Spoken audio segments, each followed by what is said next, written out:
시청자 여러분 안녕하십니까. 지금 평양 중심부에서 대형 화재가 발생해서 지금 많은 사람들이 관심이 집중되고 있습니다. 저희 채널에서 특정으로 화재 난 장소 위치를 정확히 확인을 했고 이 위치가 확인된 사진을 확보를 했습니다. 사고가 난 이 지역은 평양시 보통강구역 붉은거리 2동에 위치한 사업단지 저기서 이제 불길이 일어났습니다. 보통 이제 정부 청사나 정부 관련된 건물에서 화재가 발생하게 되면 이거는 분명히 이제 뭔가 문제가 있는 것인데 평양 중심가이긴 합니다.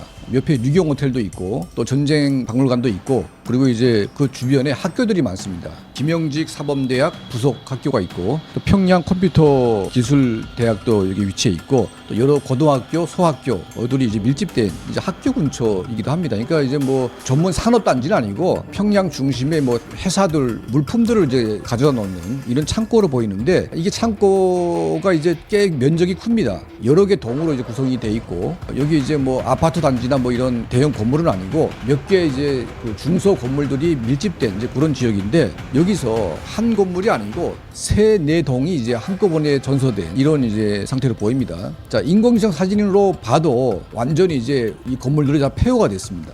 그리고 이제 한 동이 아니라 세 군데서 이제 발생했기 때문에 자 이거는 뭐 우연한 어떤 화재 사고가 아니라 누군가에 의한 방화 사고로 저는 보이고 있는데 평양 중심가에는 이게 크고 작은 사건들이 많았습니다.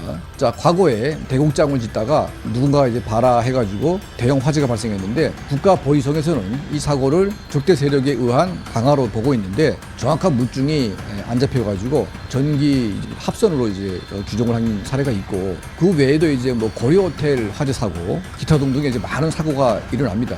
이 문제는 뭐냐면 북한의 대부분 건물들은 우리 뭐 자본주의 사회처럼 이게 뭐 싸구려 어떤 그런 내연재를 안 씁니다. 그러니까 이제 대부분 이제 불을 땡길 수 있는 이런 이제 싼 것보다는 돈을 들여서라도 불이 잘 안 붙는 뭐 이런 것들로 짓기도 하고 또 부득이하게 이제 목재 건물을 짓기도 하는데 이 목재 건물 같은 경우에는 이제 대형 사고에 취약한 뭐 그런 부분도 있습니다. 자, 북한에서 이제 합선 사고나 뭐 이런 물론 있지만 대규모의 화재 사고로 발생하기는 쉽지가 않습니다. 왜냐하면 북한은 모든 공장 기업소에 경비를 세우기 때문입니다. 우리처럼 이제 누군가 다 나가고 이제 없는 게 아니라 북한은 이제 학교면 학교, 뭐 모든 건물에는 경비가 세워져 있어가지고 24시간 이제 그런 이제 감시 체계가 돼 있습니다. 그래서 화재가 발생하게 되면 바로 연락이 돼가지고 물론 이제 우리처럼 소방 시스템이 돼 있지 않다 보니까 뭐 소방서가 와서 이제 물을 뿌리는 이런 건 좀 취약한데 대신 이제 비상 사태가 일어나게 되면 비상 연락망을 통해서 해당 직장 직원들이 몰려와서 이거를 불을 끄게 만들어 놓은 거죠.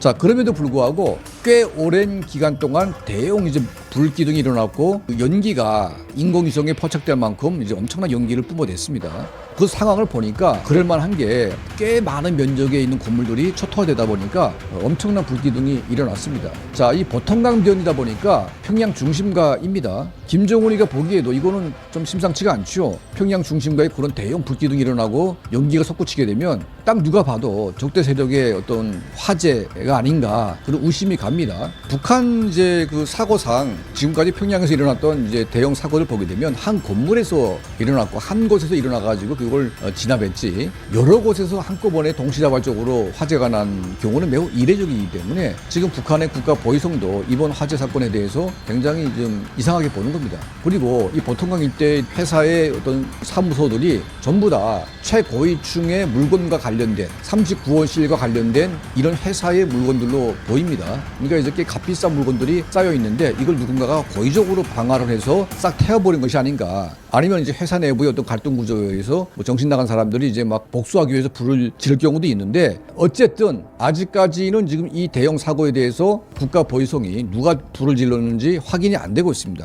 그러니까 이게 합선에 의한 어떤 사고였다면 한 건물에서 일어나서 끝나야 되는데 이게 지금 거의 뭐 150m 간격을 둔 아주 광범위한 건물들이 이제 불탔기 때문에 이거는 합선이나 누전에 의해서 불탄 게 아니고 누군가가 고의적으로 인화물질을 뿌려가지고 세 곳 이상의 이제 불을 지른 이런 정황이 나오고 있는 것이기 때문에 북한 정권으로서는 굉장히 좀 심각하게 보고 있습니다.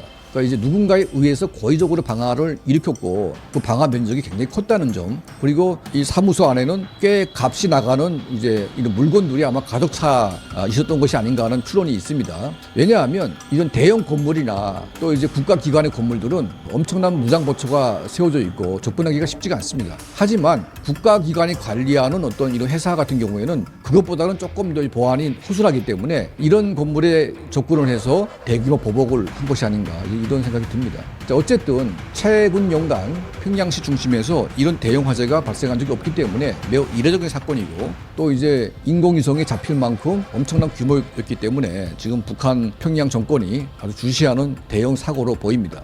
이 대형 사고에 대한 진실, 그러니까 국가보위성이나 북한의 사회안전성이 조사를 하고 나서 어떤 결론을 낼지 모르겠지만 어떤 결론이 나오든 저희가 또 취재를 해가지고 여러분께 또 말씀에 올리겠습니다. 평양 중심부에서 발생한 대형 화재 사고 여러분께 전달해 올렸습니다. 자, 저희 채널을 항상 시청해 주시고 도움을 주시는 모든 분들께 진심으로 감사드립니다.